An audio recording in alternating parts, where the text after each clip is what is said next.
Es una gran alegría, una dicha compartir con todas ustedes, con todos ustedes, este espacio que cada vez se vuelve como de nuestros afectos más íntimos, y pues la alegría del encuentro también es muy interesante. Mi texto es leído, mi presentación es leída, así que no voy a hacer, salvo de pronto alguna pequeña apunte, pero en general voy a leer todo el texto. Es un homenaje a un director inglés. Les recuerdo a quienes vienen hoy, para este año no hubo un eje temático, sino que el eje temático fue libre, tuvimos la posibilidad de escoger. Entonces eso me permitió rendir este homenaje a un director que es la tercera vez que repaso su filmografía, y ahora de la manera más consciente posible, además acompañada de la lectura y el descubrimiento del autor como escritor, como poeta y como un artista integral. Derek Jarman, de quien se cumplen 30 años de su muerte. Filmar, no hacer películas, o vivir para armar un jardín. Podemos poner la anterior, solamente son 3 imágenes con las que voy a, pues es como para tenerlas de fondo. Bueno, arranco. La otra es un plano de hoy. A pesar de que han transcurrido 30 años después del fallecimiento de Derek Jarman, su obra permanece actual y es tan rica en matices que considero oportuno volver sobre ella para dilucidar algunos elementos que la constituyen y seguir planteándome interrogantes a partir de sus indagaciones estéticas y políticas. Lo primero que quiero destacar es que el trabajo creativo de Derek Jarman le apuntó a la elaboración de una obra de arte total, uno de los objetivos centrales que durante el siglo XX persiguieron algunas manifestaciones culturales como la ópera, el teatro, las artes plásticas, la música, el cine, el arte multimedia y la literatura. Tras realizar estudios de historia del arte, literatura y pintura, Jarman se dispuso a forjar una obra que juntara las técnicas aprendidas y de paso pusiera en duda los cánones que habían instalado la tradición histórica y literaria de la poderosa Inglaterra. Los primeros trabajos del director inglés fueron como escenógrafo para ballet y ópera, y en los ámbitos cinematográficos como diseñador en 3 proyectos fílmicos de Ken Russell: The Devils del 71, Savage Messiah del 72 y Gargantúa, que no llegaría a filmarse. Asimismo, desde inicios de los 70 empezó a hacer películas experimentales en Super 8, casi todas autobiográficas, impulsado por un deseo de filmar, de hacer de la cámara un artefacto que le permitiera desarrollar sus inquietudes de exploración con la imagen y el movimiento. Una buena parte de esas filmaciones fueron recogidas en el filme póstumo titulado como Glitterburg. Siguiendo una línea similar, se aventuró en la escritura al punto de alcanzar a publicar 10 libros, la mayoría basados en sus propios diarios. El cine del director británico fue un complemento de su actividad como pintor, de ahí que la imagen, además de fundamental, fuera el soporte para experimentar importantes variaciones que permiten ubicar su trabajo dentro de las neovanguardias del cine inglés. En la mayoría de los filmes de Jarman se puede observar el intento de fusionar elementos literarios, musicales, escultóricos, poéticos o teatrales, sin que la intención sea la conformación de una obra homogénea. Por el contrario, sus temáticas son amplias y variadas, así como son arriesgadas las exploraciones que realiza con diversos formatos tecnológicos. Para el presente texto he dividido la obra fílmica de Jarman en 2 periodos, de 1976 a 1986 y de 1987 a 1993. Primera parte: ruptura, reinterpretación y reivindicación. Bajo la influencia de autores como Genet, Cocteau, Kenneth Anger, Pasolini, Fassbinder o Godard, quienes se atrevieron a transformar sus disciplinas sin temer de involucrar su cuerpo hasta las últimas consecuencias, Jarman irrumpió en el mundo cinematográfico con su largometraje Sebastián en 1976. De entrada, quería instalar un nicho en el que la diversidad ocupaba el sitial más alto. Ten en cuenta la diversidad del mundo y adórala, decía Jarman. Pero antes era preciso realizar algunas rupturas notables, y para ello empezó una línea de reinterpretación de obras y personajes. Remontándose a la época romana del emperador Diocleciano, se concentra en la figura del soldado Sebastián, mártir en el siglo IV y que en las postrimerías del siglo XX fuera reivindicado como una figura icónica del mundo homosexual. La primera secuencia, insertada a manera de prólogo, es delirante y exquisita. Con ella, Jarman le anuncia al mundo cinematográfico que ha llegado para pisar callos y no transigir ante las medias tintas. Una celebración fálica en la corte de Diocleciano deja ver el flujo libre de cuerpos, lenguas, máscaras, decorados, pinturas y exageradas danzas que buscan magnificar el deseo sexual. Asimismo, desnuda una corte decadente aferrada a la orgía, la sangre, los asesinatos y el favorecimiento de los favoritos del rey y de la reina. Tras esta introducción, el escenario se desplaza a un lugar solitario donde 9 soldados exiliados comparten su cotidianidad y dejan ver sus fortalezas y debilidades. Tanto el vestuario y las indumentarias como los diálogos en latín de estos personajes pretenden evocar una época en la que era evidente la presencia del espíritu cristiano en Roma, y aunque prácticas como el homosexualismo y el bisexualismo eran toleradas, no dejaban de prestarse para ridiculizar, someter y chantajear unos cuantos. Mientras los soldados se divierten, simulan batallas o exaltan el poderío de sus cuerpos, también desatan recelos, odios y confabulaciones. La imagen que Jarman explora en el seguimiento de estos cuerpos tiene vínculos con la iconografía renacentista y religiosa y permite hacer de Sebastián, el personaje principal, la encarnación del nacimiento del sol. En efecto, el joven dios se baña y seduce, mientras que el género humano, representado en el resto de la soldadesca, se levanta y admira. Algunas de esas secuencias en el agua están filmadas a la manera de un videoclip, una de las formas que el director iría fortaleciendo con el trabajo que realizaría al lado de importantes grupos musicales del momento y sobre las que volvería a ahondar en varios filmes posteriores. En esas secuencias, el culto por el cuerpo masculino es evidente. Se recrea en los gestos, las miradas, las sonrisas, los músculos de aquellos soldados que parecen absortos en la lúdica erótica. Por su parte, Sebastián representa el baile del sol en el agua. Él sabe que baila para Dios, que su vida está asignada por la rebeldía y el suplicio para enaltecer los designios que vienen de lo más alto. Por eso se rehúsa a luchar y muere dichoso, ofrendando su cuerpo a las lanzas, dejando penetrar su carne con la seguridad de que tras el dolor viene el goce, el triunfo del deseo, la unidad de esa potencia solar que no admite ningún tipo de discriminaciones. La soledad experimentada en el desierto y el exilio lo hacen consciente de que ese es su rincón del paraíso. Es el lugar que solo el diverso sexualmente celebra, aunque no estaba previsto en los discursos religiosos de la creación. Ese rincón del paraíso de los invertidos es el que Jarman desea enaltecer con este y sus posteriores filmes, pinturas y escritos.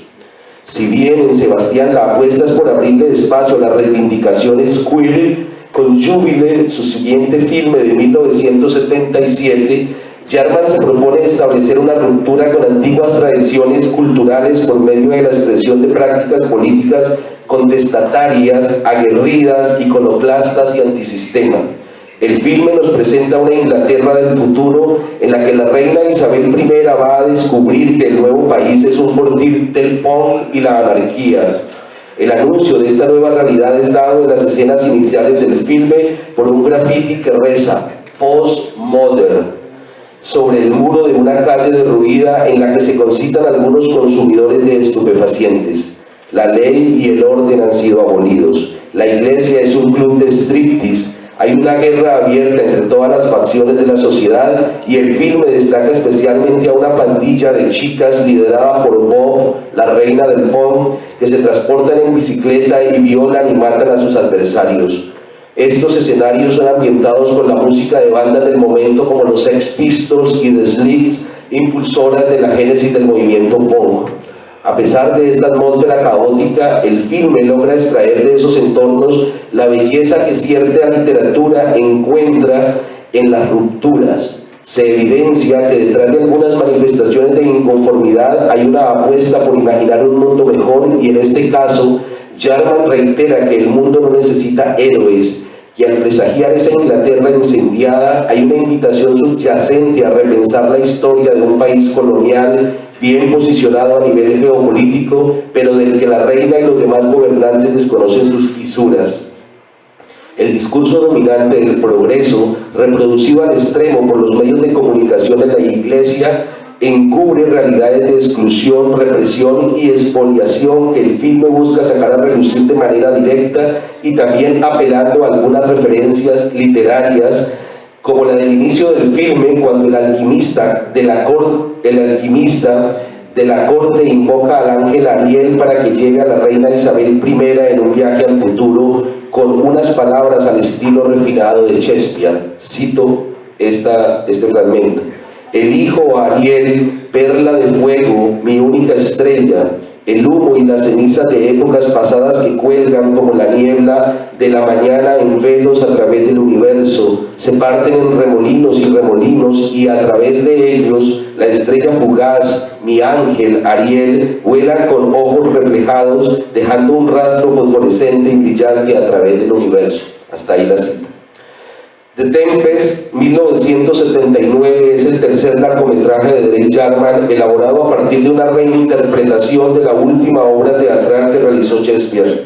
Es un trabajo oscuro en todos los sentidos, y no solo porque gran parte de los hechos estén ambientados en la noche. No está ubicado en una fecha específica, por lo que podría decirse que es atemporal, aunque las evocaciones aluden a diversos momentos históricos que pueden presumirse por algunos vestuarios similares a los de las pinturas barrocas y a alguna iconografía religiosa. Además, considero que es un filme gótico, claustrofóbico y barroco. Cuenta con una rica decoración inspirada en la tradición de la pintura. Antes había afirmado que Jarman tenía un gran conocimiento del teatro, puesto que sus primeros trabajos habían sido como escenógrafo.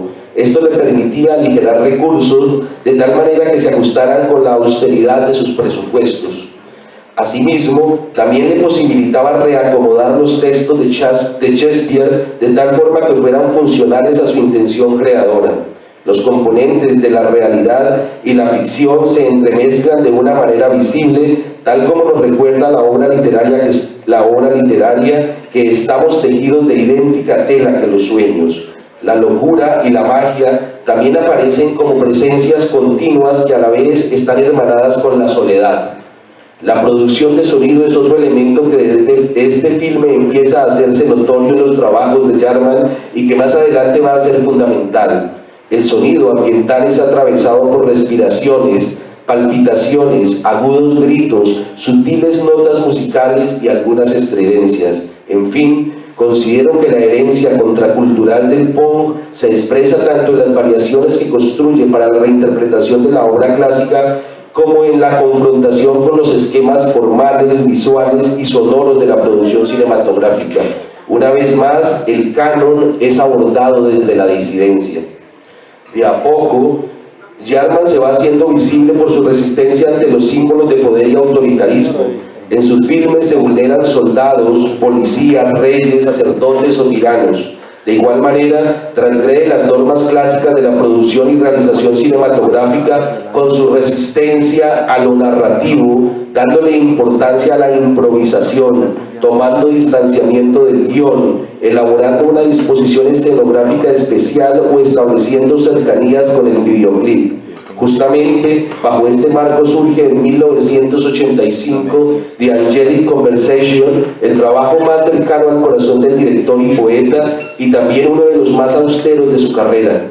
Genéricamente se podría ubicar como un filme experimental, pero la riqueza en matices y la profundidad de su concepción lo aproximan a un ensayo que explora el entrecruzamiento de diversas disciplinas artísticas.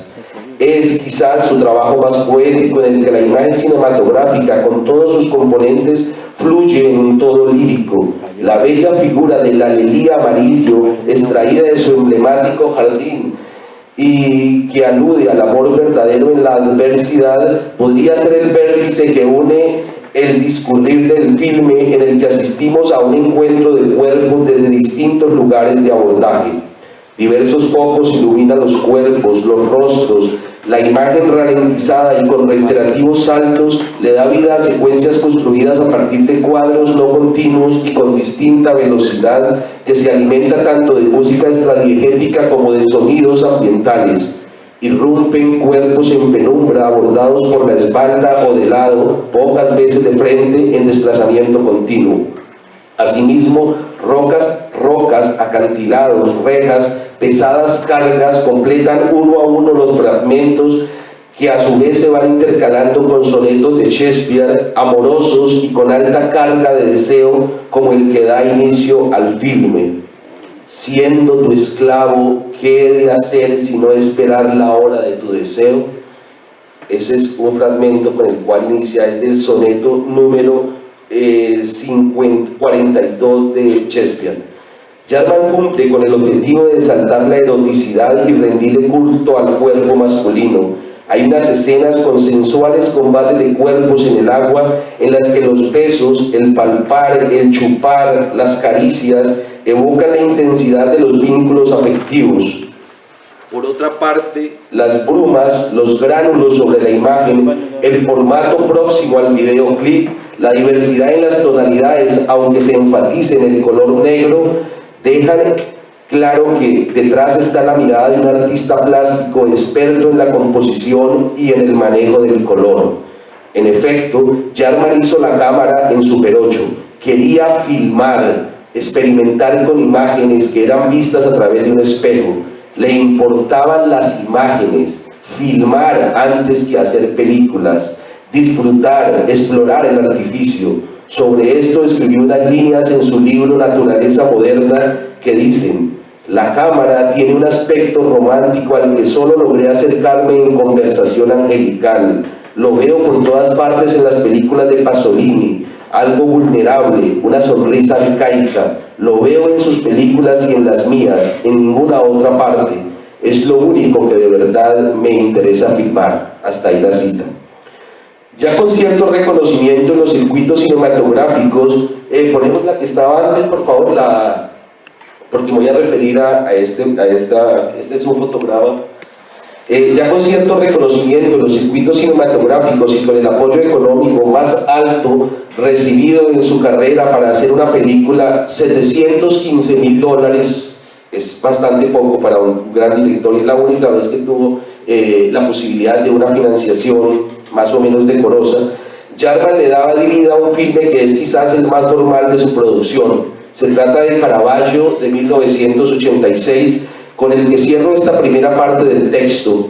A partir de la observación e interpretación de las obras del pintor italiano del siglo XVI, Jarman construye una historia con elementos biográficos en la que exalta la opción básica del frenético existir de Caravaggio, su espiritualidad apuntalada en el vino, la orgía y la sangre. La historia se arma a partir de recuerdos del pintor desde el lecho donde yace a la espera de la muerte y acompañado por su fiel criado. Retorna a la infancia, a las recomendaciones de su madre, prosigue con el abandono de la provincia y la llegada a Roma, donde es protegido por un cardenal y un banquero.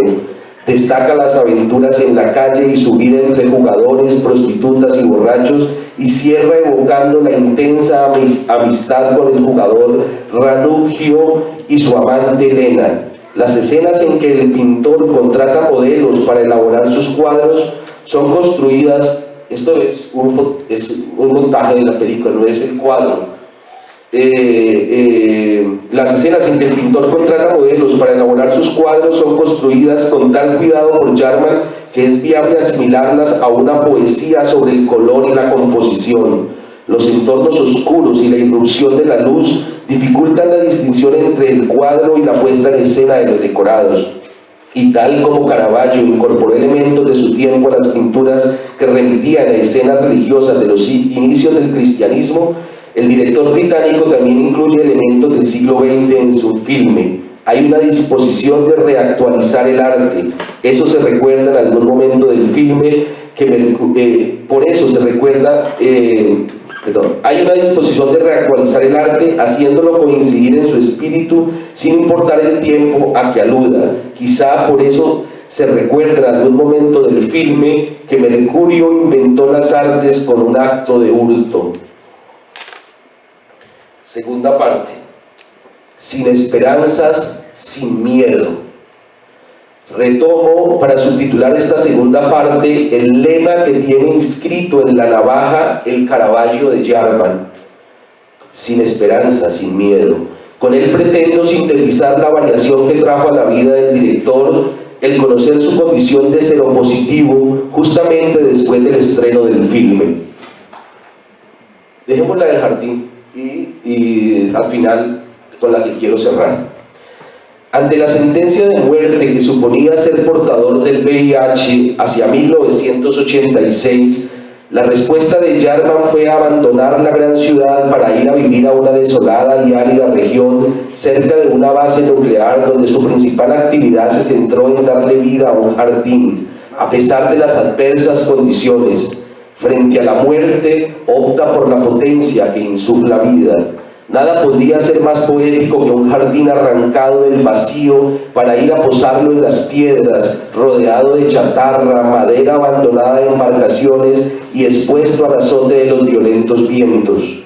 En un mismo espacio brotan las plantas nativas, agrestes, junto con otras más nobles, traídas de diversos lugares debido al impulso que de Jarman a su afecto por lo vegetal desde la infancia. Por otra parte, decidió intensificar su práctica creadora, más filmes, más pintura, más escritura y más activismo a favor de la causa LGBT.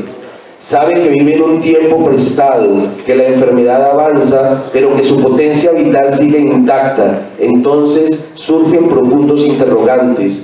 ¿Qué hacer? ¿Cómo afrontarlo? Algunos estudiosos de su obra, como Mónica Keska, ubican el trabajo de Jarman dentro de la categoría del arte de identidad en la vertiente activista. Vale la pena recordar que el arte activista se empezó a fortalecer a mediados del siglo pasado con los discursos de la crítica cultural, los movimientos feministas, los movimientos que abogaban por los derechos civiles en contra del racismo y los que buscaban el reconocimiento de los derechos de las lesbianas y los gays. A finales de los años 80, el problema del SIDA empezó a ser uno de los temas centrales para algunos artistas activistas gay, como fue el caso de Derek Jarman. Tras conocer su condición de seropositivo, el tema de la muerte aparece con gran fuerza en su obra. La lúdica de sus anteriores filmes es cambiada por cierta nostalgia que trae la proximidad de la muerte. Asimismo, la sangre es otro elemento que cobra una especial importancia. Por un lado está la exaltación del líquido vital y por el otro quiere resaltar que también es la vía de contagio del virus rojo. The Last of England, 1987, es el primer filme de esta nueva etapa. Con él empieza un ataque frontal a la guerra, a ese círculo interminable que ha traído tanta desolación y frustración. Está construido en un formato similar a The Angelic Conversation, una especie de cine casero que exalta la pulsión, la potencia de filmar. Jarman era consciente de que por medio del montaje entrecortado y encadenado en el que hacía una ralentización y reiteración de la imagen, alcanzaba una economía en la grabación que luego se vería reflejada en mayor tiempo durante la proyección. No hay que olvidar que casi todos sus filmes fueron de bajo presupuesto, que sus técnicas eran muy baratas y que se sirvió del inicio del vídeo y del Super 8 de la posibilidad de explorar con ellas. Además, estaba especialmente interesado en usar la luz natural, con lo que también aumentaba su economía de recursos. Las imágenes iniciales del filme nos muestran con variación de tonalidades a un personaje que experimenta la agitación, la ansiedad, la furia, la evasión, el consumo de heroína, pero que en el mismo entorno también se dispone hacia la creación, la pintura, a la escritura. En un gesto de generosidad, Jarman le rinde un homenaje a Yukio Mishima, específicamente al relato que éste hace en Confesiones de una máscara sobre su primera masturbación viendo en un libro la pintura de San Sebastián de Guido Reni. El furioso personaje de Last of England también se masturba frente a la reproducción de la pintura Cupido de Caravaggio, a la que luego desbarata a golpes. Golpear, destruir, descargar la furia es una de las constantes en el filme, pero al mismo tiempo también extrae de esa potencia la posibilidad de crear. El filme insiste en mostrar entornos derruidos por la guerra, fusilamientos, discursos incendiarios, bombas, ejércitos, en fin, una sociedad marchita próxima al final, al apocalipsis, a la caída. Sin embargo, de ahí surge la pregunta por lo que queda, por un posible atisbo de esperanza, y aunque la respuesta se apresura a darla a un chico punk con su clásico eslogan del no futuro, el proceso de este descenso es presentado en el filme de una manera lírica, retomando el poemario Tierra Baldía de Eliot. Son los versos de Eliot. Así es como termina el mundo, no como un estallido, sino como un gemido.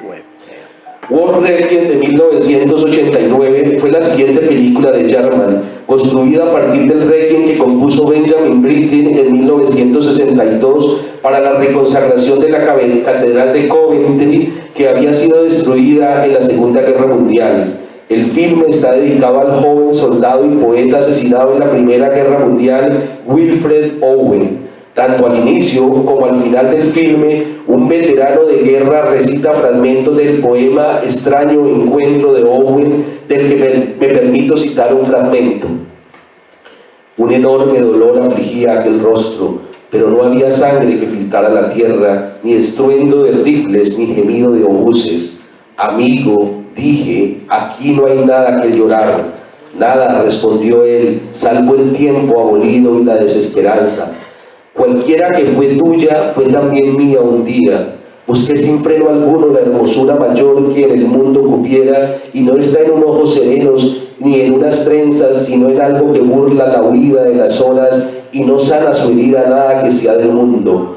Porque por mi alegría han reído los hombres, y de mi oscuro llanto algo ha sobrevivido y debe ahora morir, la verdad nunca dicha, la pena de la guerra. Ahora a muchos hombres contentará lo que nosotros malgastamos, o tal vez descontentos lo verterán en vano.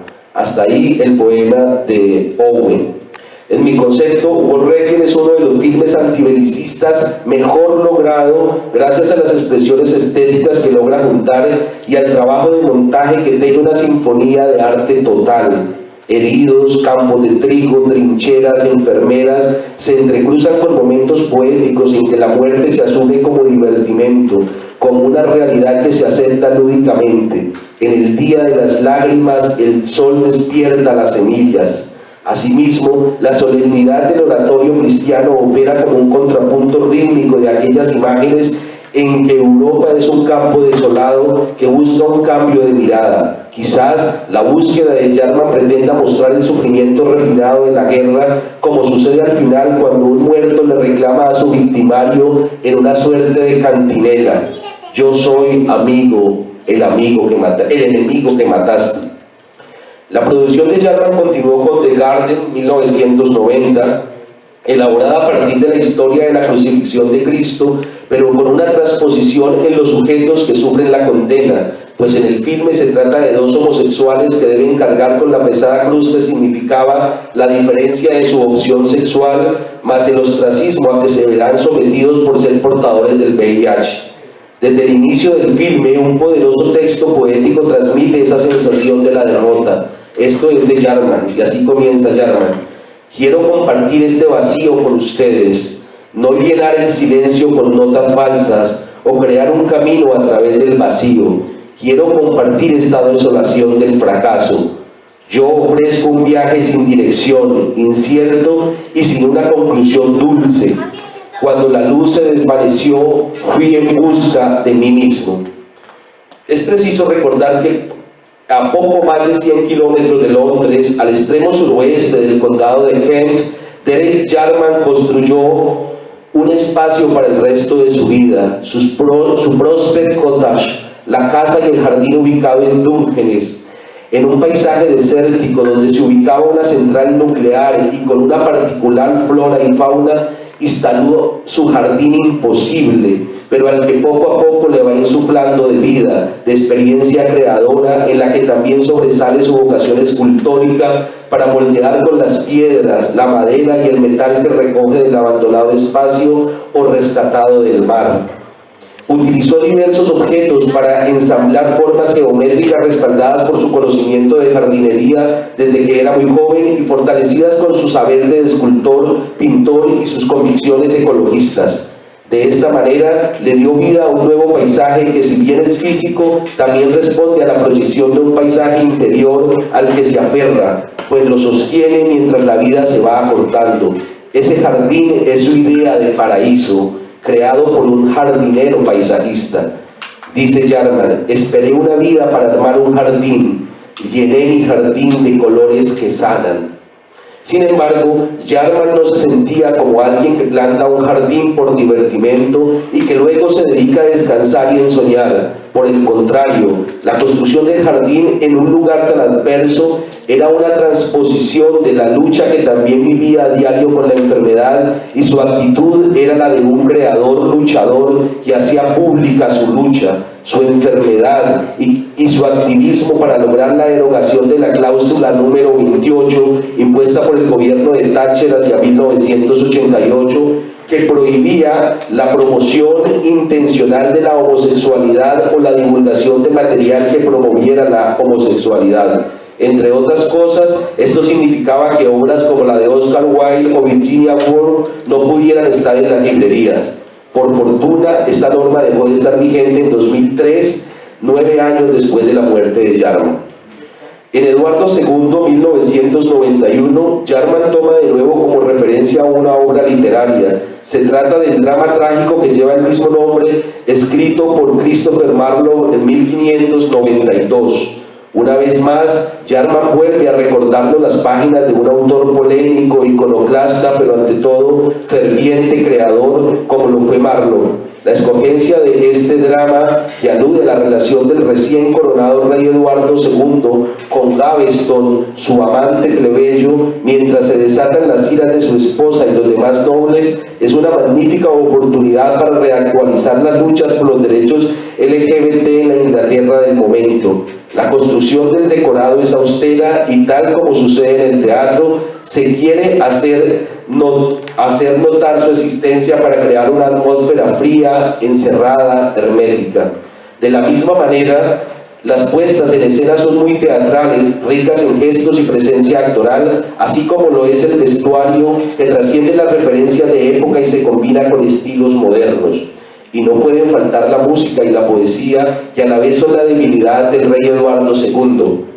Pero lo más importante es que la misma historia es actualizada con los dramas humanos y políticos de finales del siglo XX, como la confrontación entre los estamentos de poder, iglesia, ejército, corona, los mismos que han dominado desde la Edad Media y que han sostenido sus pugnas, traiciones y alianzas. Asimismo, se abordan con profundidad y riqueza fílmica los dramas humanos concernientes al deseo, la represión, la discriminación y la falsedad.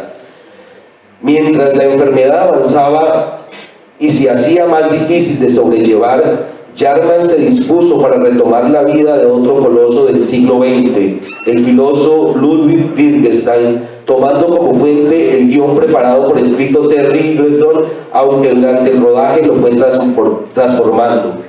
En Wittgenstein, 1993, una vez más el director se distancia de las formalidades del biopic y se concentra en darle vida a un filme austero y a la vez profundo, que está construido a partir de las variaciones conceptuales del filósofo y siguiendo el ritmo de su escritura aforística, rigurosa, precisa. Desde la primera escena, el niño Wittgenstein le dice a la cámara: si la gente no hiciera tonterías de vez en cuando, nunca se haría algo inteligente. Y luego, mientras ruedan los créditos, se puede escuchar esta segunda sentencia: en el arte es difícil decir algo tan bueno como no decir nada. Luego viene una cómica presentación de su entorno familiar aristocrático, rico, influyente en la alta cultura y en lo económico. La música es quizás el elemento que más sobresale como punto de unidad en ese ambiente. De pronto surge un elemento surrealista, un marciano que volverá en momentos clave del filme para interrogar al filósofo sobre la trascendencia de su práctica. De a poco vemos cómo se configura una personalidad solitaria, insatisfecha, que busca en el exilio algún alivio, una ruptura con esa tradición cultural que no soporta. Me pasé toda la vida desembarazándome de mi educación, dice Wittgenstein en la filme. Luego nos enteramos de su relación con Bertrand Russell y Maynard Keynes durante su cátedra en Cambridge, una relación signada por los cuestionamientos y la admiración. ¿Cómo puedo ser un lógico antes que un ser humano? Es una de las preguntas que lo asaltan en ese primer periodo, antes de su decisión voluntaria de participar en la Primera Guerra Mundial, donde redactó sus tratatus lógico-filosóficos y cuyo primer aforismo dice: el mundo es todo lo que es el caso, el cual es mostrado en una bandera que se mueve en medio de las trincheras. El filósofo parte de la certeza de que el mundo existe, pero su significado es problemático, que el mundo está compuesto de hechos, no de cosas, y luego continúa intentando definir los límites del lenguaje y lo que es comunicarse. Sostiene que imaginar un lenguaje es imaginar una forma de vida, y que los límites de mi lenguaje son los límites de mi mundo. En su primer libro de simbolismo lógico y misticismo religioso, no alcanza a resolver sus enigmas y hay que esperar hasta sus investigaciones filosóficas, publicado póstumamente, para entender que el lenguaje no es una imagen, sino que es una herramienta para poder entender los juegos del lenguaje que nos encontramos en la vida cotidiana, diversos y válidos para cada situación específica. El Wittgenstein que nos enseña Jarman está sujeto a una integridad moral que lo reprime, que lo distancia del cuerpo. Aunque el filme deja clara la inclinación homosexual del filósofo, a diferencia de las anteriores películas, en esta no hay escenas eróticas. Todo se queda en una sensualidad contenida, sufriente, infeliz, como también parece que se siente en su condición de filósofo, y por eso reafirma en su lecho de muerte que la muerte le da forma y sentido a la vida. No temo morir. Basta decir que el filme esté realizado de una manera minimalista que presagiaba lo que vendría en su última película. Hay ausencia de decorados que enfatizan el juego de luces y sombras, y sobre un fondo negro discurren los personajes ataviados de una manera notoriamente diversa, luciendo colores fuertes que se realzan en el contraste con el fondo que más parece un vacío. Ponemos la última imagen, para mí muy contundente. Es una imagen de una ternura, de un dolor. Ahí Derek Jarman está en su lecho de muerte, 42 años. El VIH ha trastornado su rostro, esas protuberancias que empiezan a aparecer, su cuello, parece otra pintura, pero su amigo, su compañero en el hombro, acompañándolo en ese trance final, además de poético, de tierno, de fuerte en la composición, creo que dice mucho de todo lo que, como el cierre de esa obra tan potente y poderosa. La dejamos mientras termino, por favor. Blue, 1993, es el epílogo de la vida y la obra de Jarman. En ella todo parece condensarse sobre una pantalla monocromática que aparentemente pone en duda un fundamento del cine, la imagen-movimiento. Blue, la última película de Jarman, es solo una imagen azul, no tiene ninguna otra, solamente texto y una imagen. La pantalla en azul absolutamente y solo textos, no hay más. Por eso digo, en ella todo parece condensarse sobre una pantalla monocromática que aparentemente pone en duda un fundamento del cine, la imagen-movimiento. Sin embargo, considero que no es estrictamente de esta manera, pues la riqueza de los textos, la voz que los pronuncia, las variaciones de ritmos e intensidades de la banda sonora y la misma imagen aparentemente estática remite a insospechados fuera de campo, desde donde continuamente se nos interroga o se nos lleva a explayarnos en vuelos poéticos. La sangre de la sensibilidad es azul, me consagro a encontrar su más perfecta expresión, dice Jarman. Este es uno de los poemas de Jarman en su libro Croma, donde también asevera: la retina está destruida, debo acostumbrarme a este tipo de imprecisión. Jarman fue perdiendo la vista y terminó ciego en la retina, y la enfermedad empezó a tragarse la retina, a desbaratarla. De ahí que la opción por el monocromatismo tiene el interés de relacionarlo con el virus y el daño que ha causado en su retina. Sobre este mismo asunto, Mónica Quesca dice: Una imagen abstracta, aparentemente vacía, le pareció una alegoría perfecta de la epidemia del SIDA, ya que el virus es invisible para el ojo humano y también sus víctimas son invisibles para la sociedad. Hasta ahí Quesca. No hay nada que ver en el filme, opera el reino de la invisibilidad, tal como el virus que también es invisible. Es evidente que al final de sus días, el director ha dejado una importante huella en la neovanguardia del arte inglés contemporáneo, con su propósito de ir a la búsqueda del arte total por medio del cine, a la vez que pretendía la renovación del dispositivo cinematográfico por medio de la fusión de artes como la poesía, la pintura, la escultura, el teatro o la música. Y aquí quiero enfatizar la fusión de artes, porque es un creador, no es utilizar alguna de las otras expresiones como un sucedáneo o como algo en lo cual me apoyo.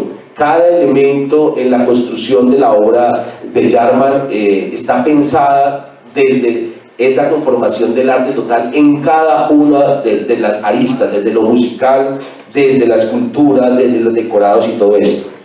Quesca también anota que blue en inglés tiene varios sentidos, significa triste pero también obsceno, picante. El título transmite la tristeza de la despedida, ya que iba a ser la última película y a la vez hace alusión a los problemas que tuvo con la censura por incluir escenas eróticas en algunas de sus películas, especialmente Sebastián y Eduardo II. Es claro que el azul mantiene una relación con la tristeza y que lo peor de la enfermedad es la incertidumbre, pues a medida que la retina se va apagando, el azul se va haciendo oscuro. Es preciso entonces pensar a ciegas, volverse ciego y aceptar la sombra como la reina del color. Croma y Naturaleza Moderna son dos textos muy importantes para acercarnos a Jarman cotidiana, a su visión polémica del mundo. En el primero, las reflexiones en torno al color aluden a tantas profundidades que puede leerse como un tratado del color, como un intenso poemario o como una selección de fragmentos de un agudo pensador. Asume que el color canta en el gris, puesto que grises eran los días deprimentes de lluvia de mi niñez. Recuerda que la ropa era gris y los colores púrpuras y los rojos se veían grises a través de la televisión. En fin, aunque lo ignoremos, el gris nos rodea. Es un estado mental. Hay escritores grises, cineastas grises, hombres de negocios grises y finalmente gris es la tumba, esa fortaleza de la que nadie regresa. El segundo libro está construido de memorias por medio de las cuales el artista se revela con gran autenticidad. Por momentos lo agobia la incertidumbre. ¿Será la muerte un desvanecimiento de la luz? En otros expresa la certeza de su apuesta creativa: filmar, no hacer películas.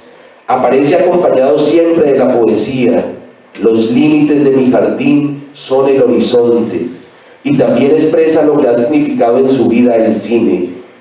Dice Jarman: el cine se ha enredado en mi vida como una serpiente, con un movimiento sinuoso y desenfrenado que le ha permitido introducir sus voraces tentáculos en todos los rincones y endijas. Y en otro momento describe el alcance de su oficio. Vuelvo y cito a Jarman: el cine amplifica los gestos más pequeños. Si la cámara es sostenida por una mano temblorosa, puede causar un terremoto. Una mota de polvo se convierte en un rayo de luz sobre un ojo, un rasguño es una autopista. Hasta ahí la cita. La opción por la escritura del director inglés tiene una orientación muy definida. No concibe hacer novelas. Prefiere escribir sobre su propia realidad y también opta por leer autobiografías, y es lo mismo que anhela que suceda con el cine, que antes que narraciones muestre intensidades y tensiones. Cierro este recorrido que nos ha llevado del barroquismo inicial de Sebastián o Júbile al minimalismo en Wittgenstein y Blue, exaltando al creador que en sus películas se disfrazó de Sebastián, Caravaggio, Eduardo II o Wittgenstein, pero que solo en Blue apareció él mismo, aunque siempre estaba tratando de conformar su relato autobiográfico. El mismo autor quien lloró por las pequeñas decisiones que tuvo que tomar para realizar con su propio presupuesto gran parte de sus películas. El cineasta que tuvo que soportar que filmes como The Garden fueran rechazados de la exhibición en el Festival de Nueva York, el cual había presentado antes todas sus obras. el ecologista que optó por cultivar un jardín silvestre en un desierto de grava, el artista integral que nos dejó palabras contundentes como las siguientes: van a olvidar nuestros nombres, con el tiempo nadie recordará lo que hicimos, nuestra vida pasará como el rastro de una nube y quedará desperdigada como el rocío al que siguen los rayos del sol. Nuestro tiempo es una sombra que pasa y nuestras vidas se propagarán como chispas en el rastrojo. Muchas gracias por su paciencia. Maestro. Ya pues a ver, papá, ver.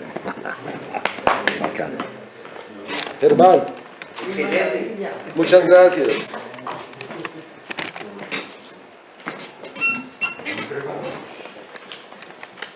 Yo les quiero contar que cuando en 1994, que todos estábamos pequeñitos, menos ellos, que estaban diminutos, y nos inventamos los encuentros de críticos de cine en Pereira. La idea era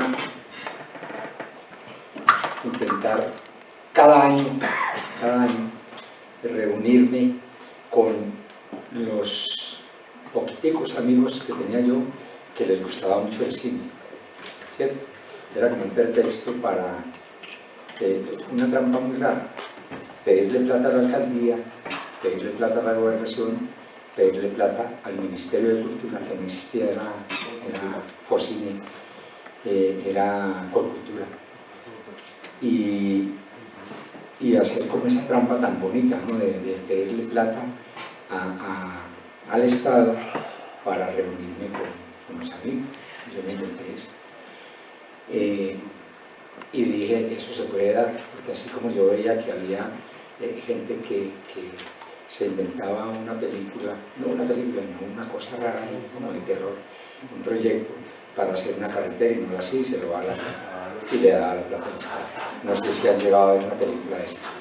Que había gente que se inventaba un proyecto y conseguía recursos, no solamente del gobierno local, del departamental y del nacional, sino internacional, y hacía obras que no se ven y se quedan con la plata. Y eso lo hacían la otra vez, no sé si hoy día lo hagan, pero son películas extrañas. Y eso se dio, y eso se dio y sucedió. Hice el primer encuentro, hice el segundo encuentro, pero yo nunca había pensado, y lo juro, aunque de pronto por allá en un lugarcito pequeño del cerebro, que también es pequeño, se alberga la esperanza de que se den estas circunstancias, se den estas cosas. Yo hacía el encuentro y traía a los amigos, a los más conocidos, a los más distinguidos, a los más cercanos, y nos reuníamos y tal.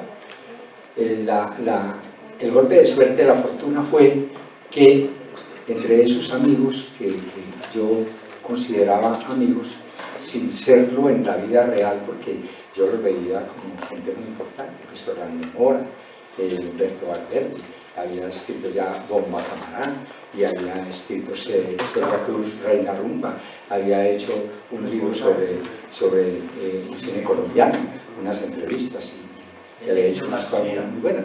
Eran amigos de peso, que además eran gorditos, eran amigos de peso. Y eso le dio, naciendo ese evento, esos encuentros de críticos de cine, le dio peso a la reunión con los amigos.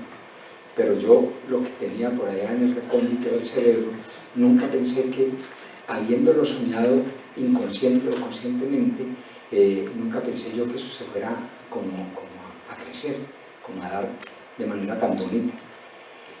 Pasaron 6, 7 años y la alcaldía de Pereira, no voy a decir cuál era la alcaldesa, porque no había sino una,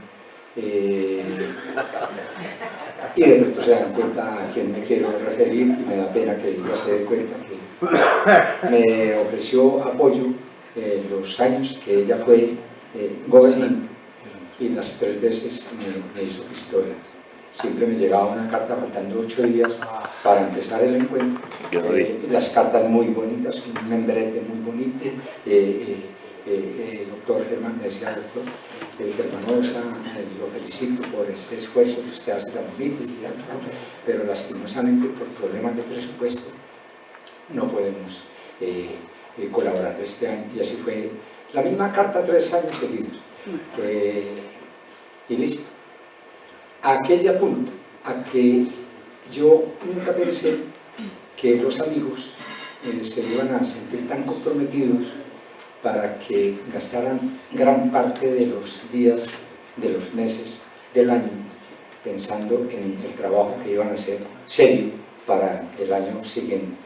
Yo pensé que como uno considera que tienen tantas cosas en la cabeza, saben tanto, no es sino recordarles, faltando 4 días para el encuentro, que hermano, ya tiene el ticket en su bolsillo, lo espero aquí el viernes, y listo.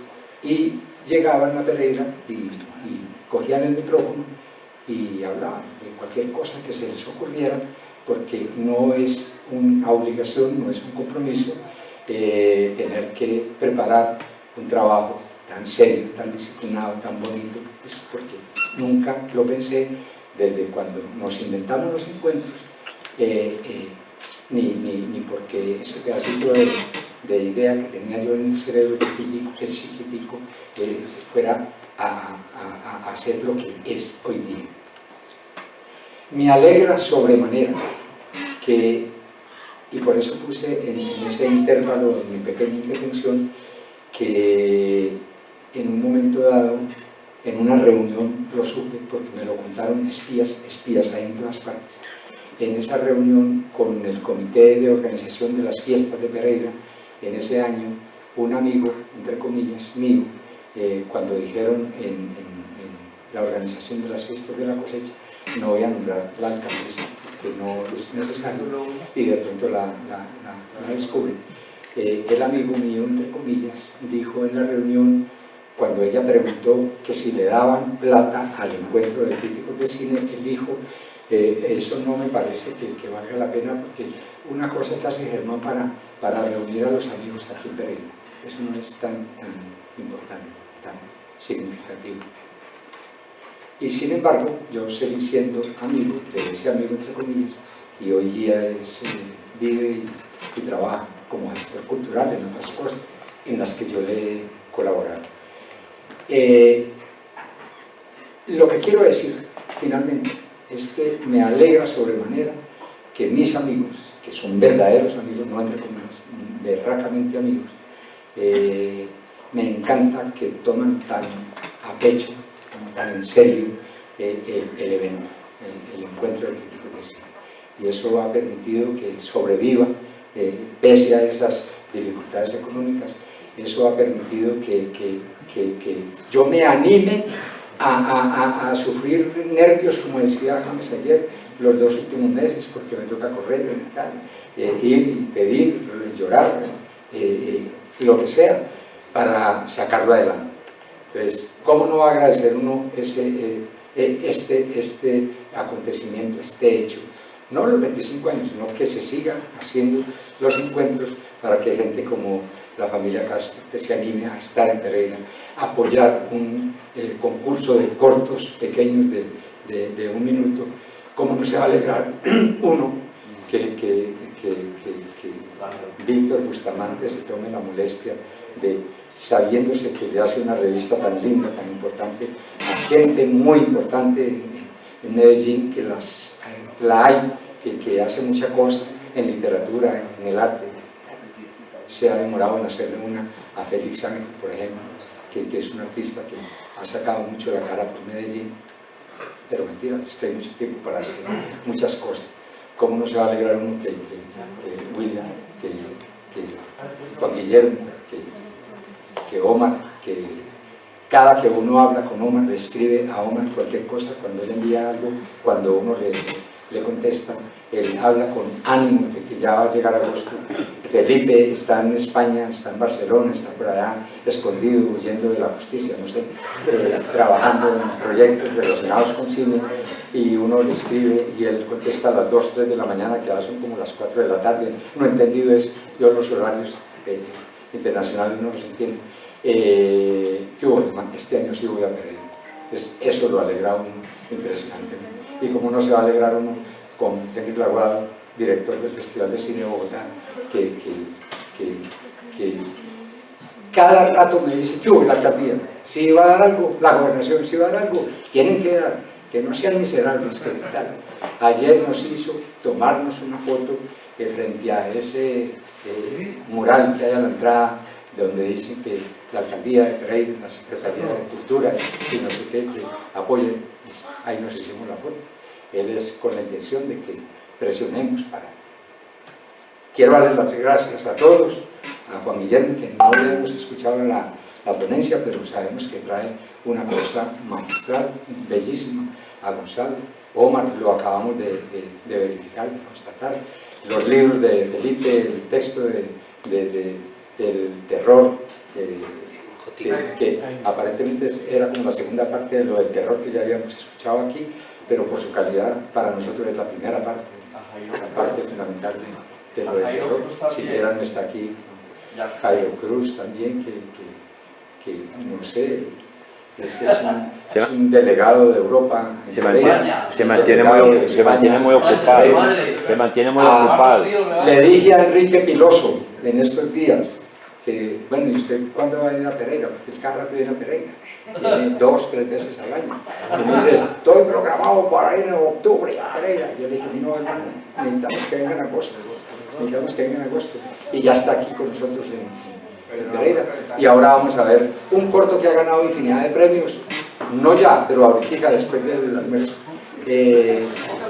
Pero sí queremos, le tocaba a las 10, sino que es que la gente no sabe que nosotros manejamos un horario diferente en el encuentro en Pereira, manejamos el tiempo distinto. Entonces, le damos las gracias a todos, con mucho cariño, con el corazón.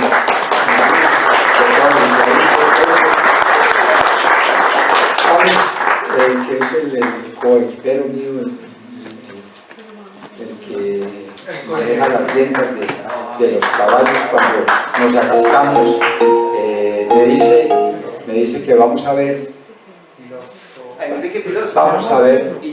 dos corticos de Piloso y sí. Pero el presente lo ha hecho. Sí, Claro. pero es que uno no sabe, ahí está o alegando o contando un cuento. Es que... Muchas gracias, Omar. Gracias, hermano. Un momentico. Solo quería decirle para cerrar que celebro mucho la revista que hizo Víctor dedicada al encuentro y a Germán.